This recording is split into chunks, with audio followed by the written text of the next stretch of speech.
जो हम लोग क्वेश्चन नंबर 19 करेंगे। Subha Rao started work in 1995 at an annual salary of 5000 and received an increment of 200 rupees each year. In which year did his income reach 7000।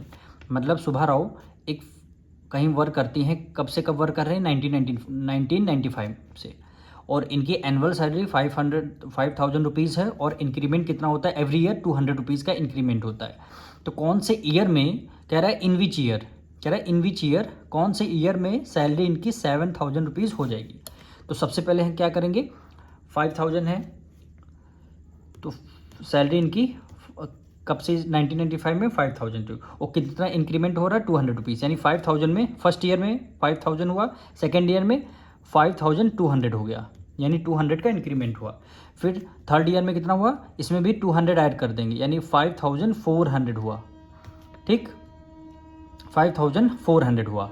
करते करते last में salary कितनी इनकी, 7000 रुपीज़ हो गई लास्ट ईयर में, 7000 रुपीज़, यानी 5000 A1, 5200 rupees A2, 5400 rupees A3, last में आपका AN आ गया।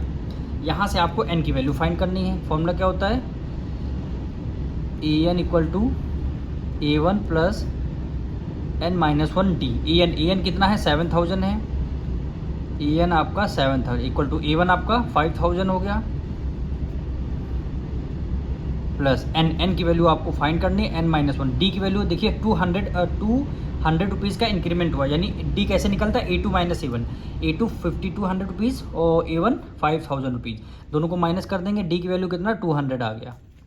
ठीक, यानी ये 7000, 5000 उधर प्लस में, इधर किस में आ जाएगा, माइनस में आ जाएगा। ठीक, 5000 इज इक्वल टू, ब्रैकेट में क्या हो गया, N-1 हो, ये आपका 200, 7000 में से 5000 माइनस कर देंगे, कितना हो गया 2000 इज इक्वल टू N-1 और ये आपका 200। ठीक, ये आपका 2000 divided by 200 is equal to कितना हो गया, N-1 हो गया।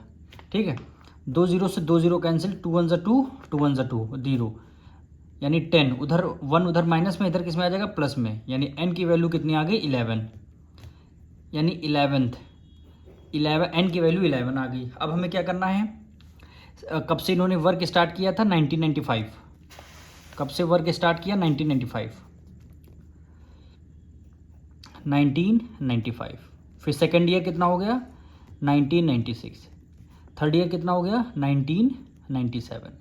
भाई इसी तरह तो एक ईयर बाद सैलरी इनकी इंक्रीज़ हुई, ये करते करते आपकी सैलरी हो गई। ठीक, इसको A1 मान लेंगे, ये आपका A2 हो गया, ये आपका A3। ये हम इसलिए करें क्योंकि क्वेश्चन में हमसे ईयर पूछा गया, कौन से ईयर में।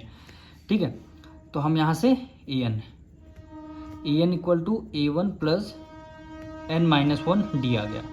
A1 कितना आएगा, 1995 प्लस N पूछ रहा है, N की वैल्यू देखिए यहाँ पे हमने 11 निकाली है, तो 11-1 D आपका कितना आ जाएगा, D 1996 में से 1995 माइनस कर देंगे, यानी A2 माइनस A1 कर देंगे। D की वैल्यू कैसे निकलेगी, A2 माइनस A1। ठीक, A2 आपका कितना है, 1996 माइनस A1 आपका कितना है, 1996 में से 1995 माइनस कर देंगे, 1 आ जाएगा। ठीक, इसलिए D की वैल्यू हमने यहाँ पे 1 कर दिया। अब करना है 1995 प्लस 10 में से 11 में से 1 माइनस कर दें, कितना आ जाएगा, 10 आ जाएगा, 1 ये ब्रैकेट में रहेगा। ठीक, 1995, 10 बन जाए, क्या हो गया, 10 हो गया। 1995 में 10 ऐड कर देंगे, कितना हो गया, 2005, यानी 2005 में सैलरी इनकी हो जाएगी, कितनी हो जाएगी, 7000 रुपीज़, यानी 2005 में सैलरी कितनी हो जाएगी, 7000। वही क्वेश्चन में 2005 ईयर आपसे पूछा गया था।